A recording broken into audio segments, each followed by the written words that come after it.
También quería ver, por ejemplo, analizar Ichigo a partir de la comedia japonesa, qué elementos de la comedia japonesa hay aquí, y a partir de ya de los conceptos entre comillas occidentales, hablar de, digamos, ¿no?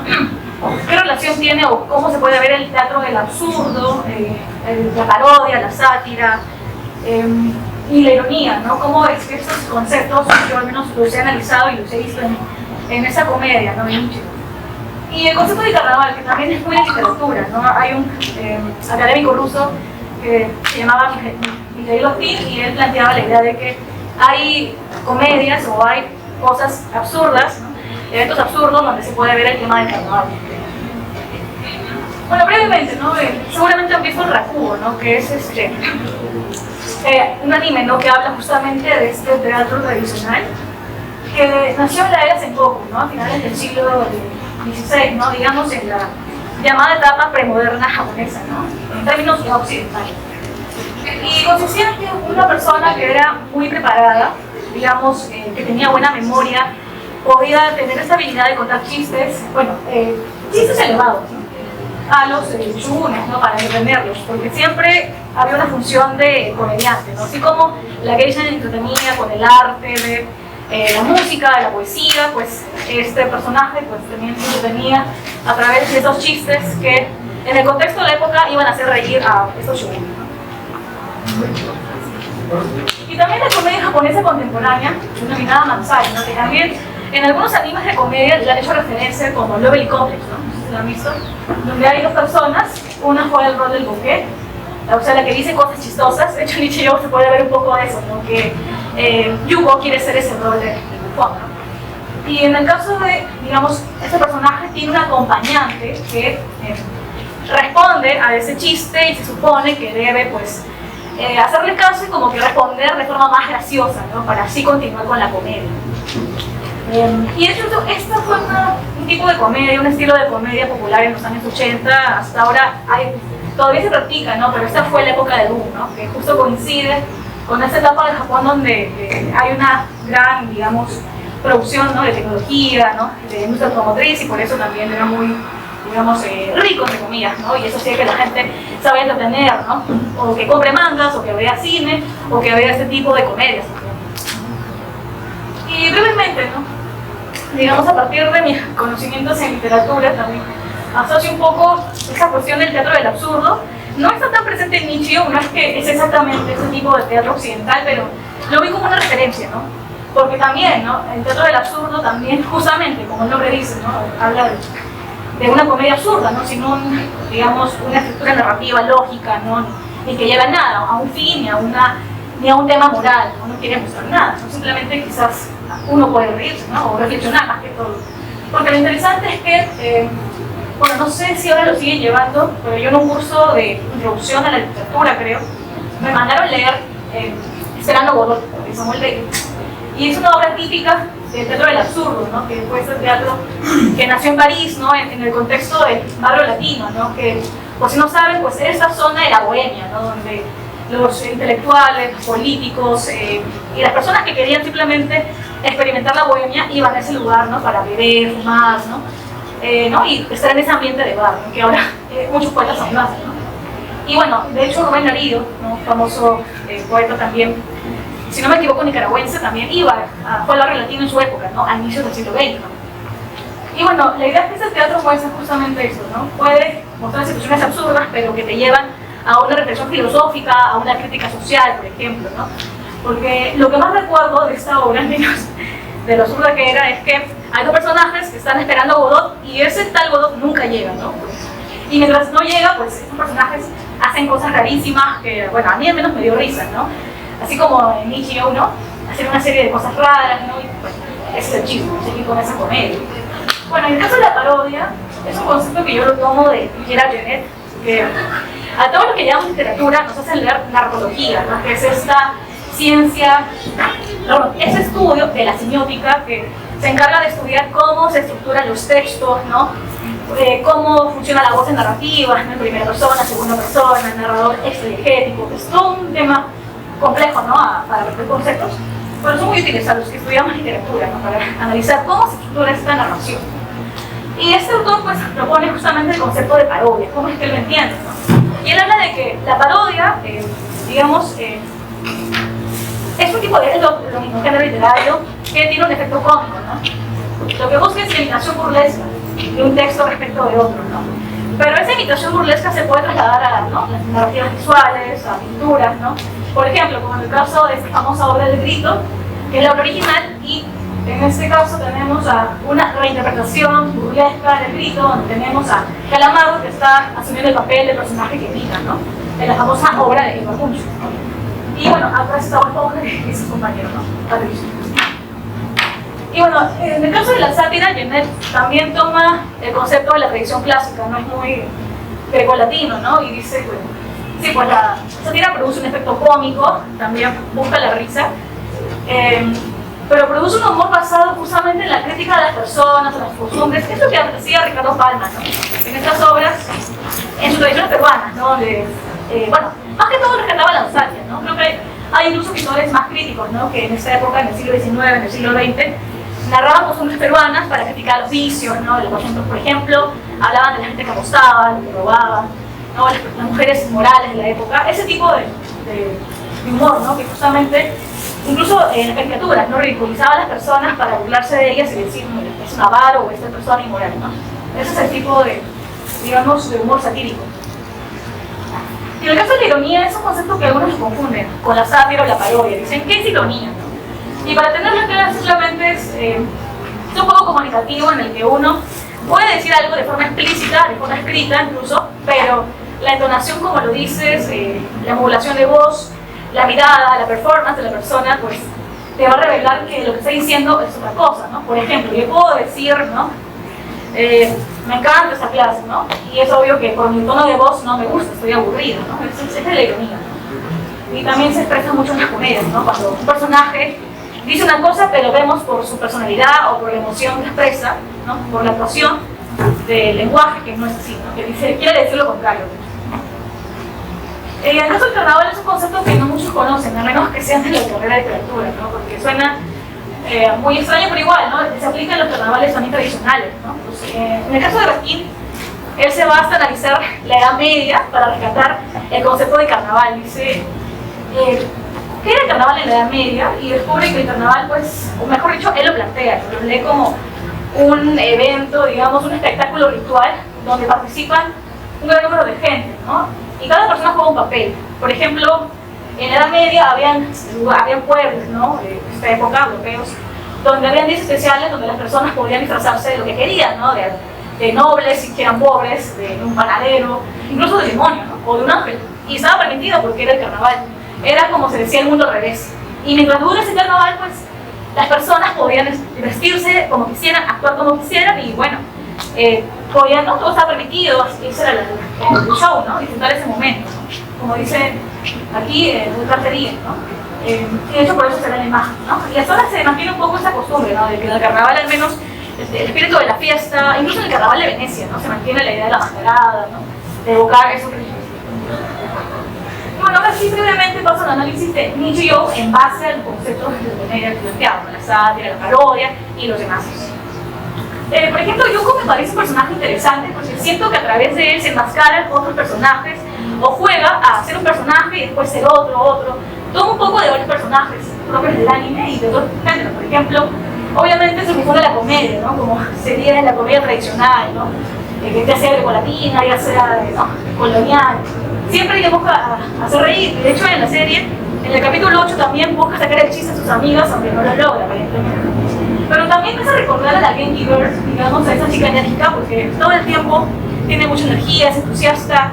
También hacía deportes, pero no necesariamente una Genki Girl es una chica buena en deportes, ¿no?, pero tiene, digamos, esa referencia. Y el tema de que también tiene pensamiento individual, o sea, en el sentido de que, claro, tiene escenas muy interesantes donde filosofa, pero su pensamiento filosófico es tonto, ¿no?, parece raro, pero creo que para ese personaje eso le sirve, ¿no?, o sea, es su filosofía, ¿no?, por eso es que en pensamientos cortos incluso vemos más escenas de ellos también pensando, o en la escena que vimos del ascensor, ¿no?, donde están como en un estado de trance, por decirlo así, y están pensando, ¿no?, en ese momento por el estilo, ¿no?, cuánto tiempo estamos acá, ¿no?, y todo ello. Y al final creo que incluso ese pensamiento le ayuda a liberarse del estrés y por eso es que luego se ríen y todas, ya, ¿no? Vemos esa escena cómica. Y en el caso de Mio, la Nohara, pues aparentemente me dio esa impresión de que era una chica kawaii. No el estereotipo, pero sí, al menos cuando la vi en los primeros capítulos, se veía muy amable, muy buena con todos, ¿no? Siempre sonriente, ¿no? Pero también es curioso porque al menos cuando se descubre su secreto de que le gusta el yaoi, ¿no? Y dibuja yaoi, es una creadora de mangaka. También se pone como que medio violenta, ¿no? Y por eso me hizo pensar en los personajes yakiren, ¿no? Que son estos personajes que se muestran pasibles o simplemente no tranquilos y de la nada se vuelven violentos, ¿no? Y quieren matar a todo el mundo. Y por eso me hizo pensar en eso. No digo que sea una yakire exactamente, sino que toma un poco ese concepto o simplemente toma como referencia, ¿no? Un poco yakire, un poco kawaii, así. Yo veo eso, ¿no? Porque la idea es que en el teatro siempre, en el teatro al menos de las comedias absurdas, siempre un personaje puede hacer muchas cosas, no simplemente quedarse en un rol, ¿no? Y eso pasa mucho en Ichiro. Un personaje asume un rol y otro, ¿no? Como veremos más adelante. En el caso de Mai me parece muy interesante porque también aparece al principio como una Dante. Vas a pensar en un personaje tipo Dante, porque se muestra callada y distante, ensimismada, ¿no? Sus amigas están riéndose o haciendo tonterías y ella está leyendo un libro, está sentada en el piso, ¿no? Meditando, digamos. Y también me hizo pensar un poco en que puede ser una parodia de la representación de Buda o de un Bodhisattva, ¿no? Que un Bodhisattva no es un Buda exactamente, sino es un ser que no pudo llegar a, digamos, a un estado iluminado más alto porque se quedó en el mundo humano para ayudar a otras personas a encontrar el camino de la luz. Y de hecho hay escenas donde tú ves, ¿no? Cómo están haciendo puliendo su madera, su bolsar de madera, ¿no? Incluso hay una escena muy interesante donde está echada, ¿no? En una clase de inglés, está tan relajada que se echa en el armario y se pone la pose de este Bodhisattva, ¿no? Que tiene un nombre específico. Y yo me di cuenta porque sentía que había visto esa imagen de Buda. Cuando vi esa escena dije, está parodiando a un Bodhisattva, estoy segura. Y busqué la imagen y sí, en efecto, era ahí. Y además también es un personaje obviamente que cuando va entrando en confianza también se muestra su lado afectivo, ¿no? No es que simplemente es un personaje frívolo, sino que creo que cuando se entra en confianza ya se muestra un poco mejor como eso. Y en el caso de Hakase me parece interesante, porque yo al comienzo no sabía si era un personaje que era una adulta que lo habían dibujado muy pequeña como un personaje loli o era una niña. Y en la serie se da a entender que sí es una niña de 8 años aproximadamente y que es científica y profesora, o sea, digamos una niña genio que incluso ni siquiera va al colegio, sino que es la maestra que enseña a los alumnos del colegio. Es muy absurdo obviamente, ¿no? Pero aquí es posible eso. Inició. También es la creadora, enseña ciencias, si no me equivoco, en la escuela donde van las niñas, en Kuimai. También es la creadora de Nano, ¿no? Es como que me hizo recordar a Frankenstein, porque también la autora es una mujer, Mary Shelley, y juega con esta idea de que, rompe con esta idea de que el hombre es el creador, ¿no? Siempre vemos el típico científico japonés en los animes, no muchas veces se ven muchos creadores, ¿no? Y como que vemos a ese otro lado, ¿no? Acá más bien la creadora es una mujer y encima una mujer niña, ¿no? Es algo mucho más loco, más absurdo, pero aquí es posible que sea comedia. Y además también tiene una inmadurez infantil porque obviamente es una niña, ¿no? Creo que a veces es muy posesiva con Nano, no quiere que vaya a la escuela al comienzo, ¿no? Porque obviamente Nano era como su empleada, incluso yo diría como su mamá también, o como su hermana mayor, ¿no? Y también es amable y empática con el tiempo un poquito. Creo que cuando avanza la serie se pone un poco más amable, ¿no? Pero igual, en ese proceso obviamente porque es una niña y está desarrollando la personalidad. Y también siento que asume el papel de hija, ¿no? De la casa Shinomone o del Instituto Shinomone. Porque por más que ella es la creadora de Nano y en teoría, en un sentido simbólico, psicoanalítico, ella debería ser la madre de Nano, pero funciona al revés, ¿no? Como el carnaval. Más bien es Nano parece la madre, ¿no? La que la atiende, la cuida, se preocupa por ella. E incluso tiene un lado muy humano, ¿no? A pesar de ser una robot. Y en cambio es un papel de hija, ¿no?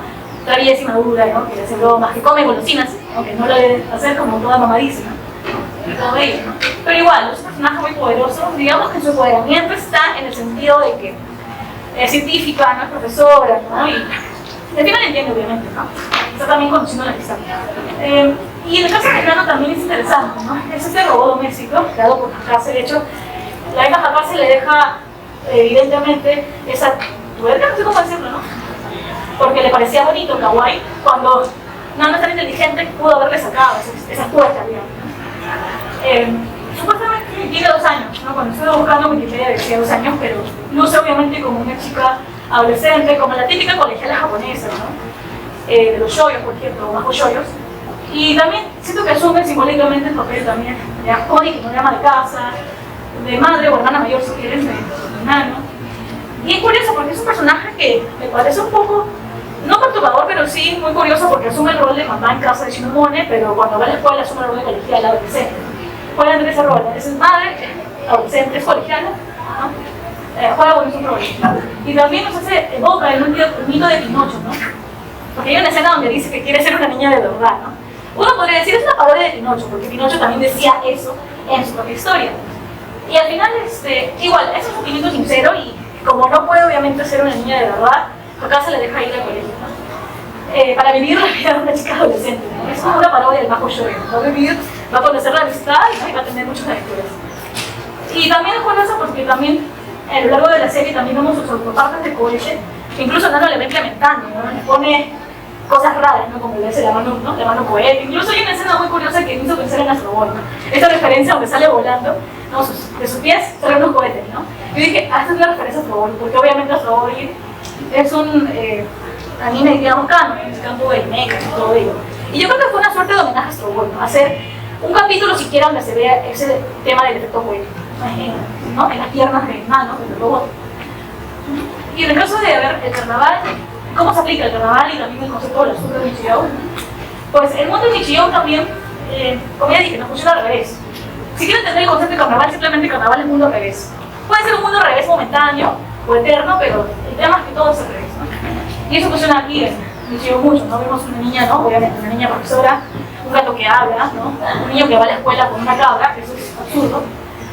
Una niña que es maestra y sola, o sea, que vive como una adulta, ¿no? Empiezos japoneses también y deidades de la religión católica que viven como humanos. De hecho, hay pequeños arcos, como el de Genética Estándar, donde vemos una escena de un angelito, o incluso el ángel con el demonio tomando desayuno, ¿no? Como si fueran humanos, leyendo el periódico, ¿no? Y eso es, obviamente, es un absurdo, pero ahí es posible, ¿no? Porque es un mundo al revés. Y también, ¿no? Por ejemplo, un niño va a la escuela con un cable, que una niña lleva un arma al colegio, o que venga un helicóptero, ¿no? Y, literalmente, venga a recoger a un niño, es algo muy raro. Porque ni siquiera es una escuela de niños ricos, no es que haya, no es que sea una universidad gringa donde hay como que, ¿no? Un lugar para el helicóptero, ¿no? Tampoco. Y sátira de la escuela japonesa, ¿cómo lo veo Nichijou? Pues, obviamente no es una obra, yo no diría que se enfoque en la sátira, no es que todo el tiempo está criticando la sociedad, pero sí siento que hay pequeñas escenas, yo veo pequeñas escenas, pequeños elementos, pequeños personajes que sí puede ser que dan a pensar que es una crítica a la sociedad japonesa o a ciertos elementos de la sociedad japonesa. Por ejemplo, ¿no? Cuando habla, siento que hay una crítica de esta vida escolar, que hace muchos años, de esta vida escolar japonesa que es dura, porque desde la primaria los niños tienen que, ¿no? Estudiar para entrar a un colegio, luego a una buena universidad y así seguir con el trabajo. Si bien eso ha bajado un poco hoy día y ahora más en Corea del Sur, eso está más fuerte, pero digamos que no me quedas con eso. Y eso se ve, ¿no? Porque en la escuela de Nichijou no vemos, yo siento al menos que no vemos escenas de estudio, ¿no? Más de relajo, ¿no? De hecho parece que los profesores tienen autoridad, ¿no? Este profe le sembró más a la profesora que parece una niña también, ¿no? Como se dice, ¿no? La pasea, ¿no? Nadie lo hace caso. Entonces no hay seguridad, que obviamente en una escuela japonesa real tú no verías eso, ¿no? Obviamente los profesores suelen ser más estrictos, ¿no? Pero aquí todo funciona al revés. Y también lo vemos como esa crítica también a lo duro que es la vida japonesa. A menos a mí me hace pensar que eso se da cuando en esta escena Yuko quiere hacer su examen en inglés, pero no ha estudiado, nunca fue un estudiante. Y la forma de plagiar fue demasiado, extremadamente, absurdamente difícil. Entonces ahí se ve, ¿no? Esto como la crítica está en que la vida japonesa sí es dura, o sea, puede ser muy difícil para un estudiante, ¿no? Tener un examen o puede ser muy fácil, como en el caso de Nan, ¿no? Pero de Mai, que ella más bien parece que le va bien, que está tan relajada en su examen, porque obviamente se ve que es una alumna privada, aunque no hable, se nota eso. Y por eso está descansando en la cosa de cura, ¿no? Sabemos esos extremos, ¿no? Como, incluso en la sociedad japonesa, cuando uno no asume esos retos o no logra esos papeles, se queda encasillado, ¿no? Se queda encasillado en el alumno tonto y la alumna inteligente. Esos estereotipos se van creando también con esta educación dura, ¿no? Y en el caso de la sátira también quedó personajes reales o marginales de la sociedad japonesa. Está, por ejemplo, de ese personaje el Loliconero. Tú hice una investigación sobre el Lolicón y cuando viste el personaje me preocupó mucho porque denota que le gusta a una profesora, pero esa profesora también está creada por un personaje loli, ¿no? Es parece una niña, tiene cara de niña. Y él incluso imagina, ¿no? Cuando ella está en su cuarto, o sea, se imagina cosas, se imagina que a futuro va a estar con ella, ¿no? Y tiene todo un mundo de fantasía con ella, ¿no? En su cuarto, en su interior, y eso fue perturbador. Y por eso es que siento que este personaje representa los primeros reales, ¿no? Porque obviamente existen, que puede ser profesor, puede ser un comerciante, puede ser un padre de familia, que nadie lo sabe. Y también es el caso de la Fukoshi, ¿no? Que está representado, ¿no? Por el caso de Mei, ¿no? Que de hecho no quiere que nadie sepa que ella dibuja, ¿no? Que hoy, porque obviamente le da vergüenza, porque incluso que Japón hoy día se acepta más a los otakus igual, ¿no? Hay cierto prejuicio, ¿no? Si uno ve animes de artículos igual, ese prejuicio del friki otaku, que es un raro, o es un inútil, o es encerrado en su casa, sigue presente, ¿no? Y en el caso de la Fukoshi, con esas chicas enfermas, o que tienen un tema con la perversión sexual, sigue fuerte. Entonces, yo siento que representa a esas chicas reales, Fukoshis, que también es secreto, ¿no? Tienen esa pasión, ¿no? Y por eso ella busca su manga también escondida, y sabe hasta que llegan las escenas cómicas donde ella es descubierta y por la vergüenza se pone violento, ¿no? Entra en modo gentil, digamos. Y en el caso de la sátira, yo creo que se tiene también de la filosofía tradicional japonesa en ciertas escenas, ¿no? De hecho, el arco de Pensamientos Cortos habla o denota más de ello, pero me parece interesante, ¿no? Porque también en el arco, digamos, grande, general, también vemos a Yuko, ¿no? Reflexionando, ¿no? Incluso me encanta cómo aparecen esos, ¿no? Letras como de proverbios chinos o proverbios incluso japoneses, ¿no? A leer el haiku, ¿no? La poesía japonesa. Que de hecho haiku es una poesía tradicional japonesa que habla de expresar lo que sientes en el instante, ¿no? Si tú sientes lo que sientes ante, ¿no? Lo que los sentidos evocan, ¿no? Si ves como un cerezo, pues eso lo escribes, ¿no? Pero obviamente eso es algo paródico porque no es que en Ichiyou tú veas pensamientos maravillosos, ¿no? Cosas muy estéticas, ¿no? No hablan de la flor de cerezo, no hablan de la belleza de tal cosa, simplemente hablan de cosas ridículas, ¿no? Como este segmento donde se habla de el pensamiento corto, dice una búsqueda arrojará todo tipo de resultados. O sea, le dio el perro esta chica un palito y el perro lo trajo y eso fue lo que pasó y eso, wow, qué estético. A mí no me parece estético, pero bueno, ¿no? La escena es como que esa escena no es bella, es para un poema. Un poema gracioso. Y también está el tema de la vida japonesa moderna. Yo siento que, al menos cuando estudian el tema de Japón, se dan cuenta de que siempre se habla de que Japón ha logrado equilibrar la tradición con la modernidad, la tecnología, la ciencia. Supuestamente, armónicamente ha convivido con el tema de la tradición cultural, religiosa, japonesa, pero en realidad es un mito eso, ¿no? Que de hecho viene de la era Meiji, ¿no? Como pasa en Perú también. Cuando un político o un grupo de políticos quieren crear un Estado-nación, tienen que crear una imagen idealizada de la nación es homogénea, ¿no? Que todos vamos a usar la tecnología, pero vamos a mantener los valores japoneses, ¿no? Eso es igual con también se mantuvo y hasta ahora, ¿no? Mucha gente puede crear esa imagen, pero en realidad no es que haya un equilibrio, al menos yo no lo veo así, ¿no? Por ejemplo, ya no hay muchos japoneses que crean en el budismo actualmente, ¿no? Casi es un tema de tradición nomás, pero no hay una verdadera fe de que sí, ¿no? Que de Buda y todo ello. Y por eso esa se ve en la imagen, ¿no? Donde vemos, ¿no? Como la refri, ¿no? Esos elementos conviven con la casa del gestor. Y también el tema de las familias japonesas, ¿no? Donde vemos familias monoparentales, ¿no? Como el caso de Hakase. Esta niña, siento que hace alusión a esas familias japonesas que son reales, donde viven personas solas, ¿no? O con su pareja, y no tienen la típica familia tradicional japonesa. Y de hecho, Hakase, siento que ella construye su propia familia, porque ella obviamente crea a Nano, que se ve como la madre o la hermana mayor, el gatito, que se ve como su padre, ¿no? Que siempre le gruñe y todo ello, y ella que sería la hija, ¿no? Esto es interesante porque es un reflejo de cómo en Japón también se están creando nuevas casas, nuevas formas de familia, y eso es actual también, ¿no? Es parte de la cultura de todo eso. Sí, la pregunta es simplemente, ¿no? Diría que yo lo veo como una comedia muy interesante. Hay muchas comedias muy buenas. De hecho, a mucha gente le gustará Sobi, Sobas y todo ello, está bien. Pero a mí me interesa porque siento que, de hecho, la narrativa de la serie en general es muy buena. Los pequeños arcos me dan otras lecturas también muy interesantes. Y si lo ves en conjunto, yo creo que hay un poco de todo. Puede haber sátira, puede haber ironía, teatro del absurdo, ¿no? Crítica a la sociedad japonesa, la filosofía, todo ello, ¿no? Incluso ni siquiera hablé de la parte de cómo han construido el tema audiovisual muy experimental en ciertos arcos también. Unas escenas muy interesantes de tipo historieta, ¿no? Plato central, plano tal. Pero en resumen es eso, ¿no? Una comedia donde uno puede analizar muchos aspectos de la carpología y el tema de los conceptos de la comedia. Bueno, eso es todo, gracias por escucharme.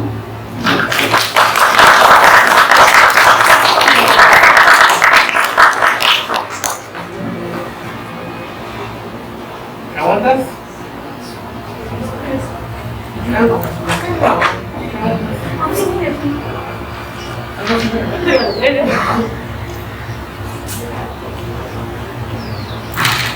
¿Ninguna pregunta? ¿Ironía se puede tomar como sarcasmo? Mucha gente lo confunde. Claro, la ironía es como plantea Jeanette, es como drama, ¿no? Tú expresas un mensaje, o sea, puedes decir algo literalmente o textualmente, directamente, pero en realidad lo que quieres decir es lo contrario, ¿no? Con tu entonación, tu forma de comunicar el mensaje demuestra que en realidad quieres decir algo de lo contrario. Por ejemplo, como dije, ¿no? Cuando tú dices, oh, me gusta ese vestido, por ejemplo, ¿no? Cuando un amigo le dije una vez, ay, tus poemas son tan alegres, entonces te das cuenta de que en realidad quieres decir con tu entonación, con tu emoción, que en realidad sus poemas son muy tristes, ¿no? Son alegres. Eso es la ironía. Y el caso del sarcasmo, bueno, también tiene una intención de burla, ¿no? Más que todo, ¿no?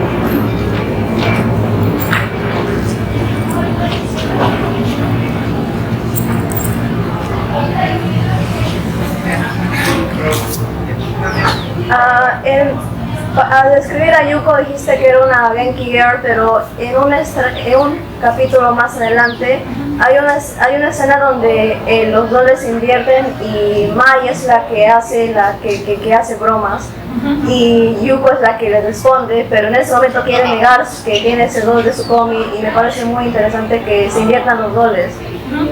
Sí, de hecho, eso yo no lo puse porque yo hice un artículo para Sugoi. Tenía mucha información, así que no puse todo, pero como tú bien dices, los personajes mutan, ¿no? No es que el rol, por ejemplo, no es que Yuko asume el rol de la chica bromista y se queda ahí, sino que van mutando, ¿no? Yuko es Genki Girl, de ahí cambia, ¿no? De ahí se vuelve reflexiva, filósofa, y lo mismo con los demás personajes, como que van mutando, y eso es lo interesante, ¿no? Porque hacen que la historia sea más interesante, que también juegan con esa edad del teatro, ¿no? En el teatro uno asume un rol y puede cambiar, ¿no? Y en el absurdo eso pasa todo el tiempo, uno hace una cosa y otra y otra.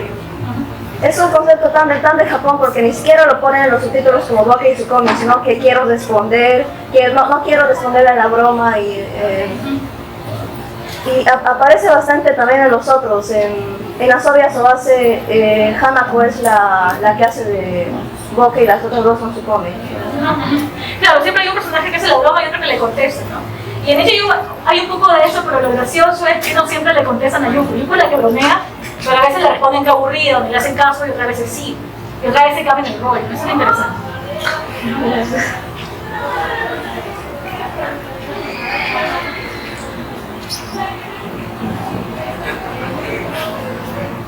¿Hay preguntas?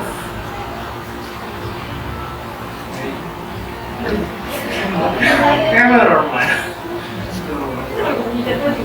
Y de lo mismo. Es lo que comen los géneros. ¿Este cambio de roles que podría tomar también como parte del mundo del carnaval? Claro, en el carnaval, como señala Batín, ¿no? Es un evento en el que los roles invierten y las personas pueden convertirse, o sea, pueden asumir el rol que quieran, ¿no? Era muy común que las personas en el medioevo que eran pobres se vestían como ricos para hacer el papel de soy el hombre noble, o se vestían como el jefe de la ciudad, ¿no? Digamos, el señor feudal para burlarse de él, ¿no? Eso pasaba mucho. Entonces sí, eso en el carnaval uno puede asumir, ¿no? El rol que quiera, incluso puede invertir al rol. Si eres un esclavo, pasas a ser el amo, por ejemplo, es muy común eso, ¿no?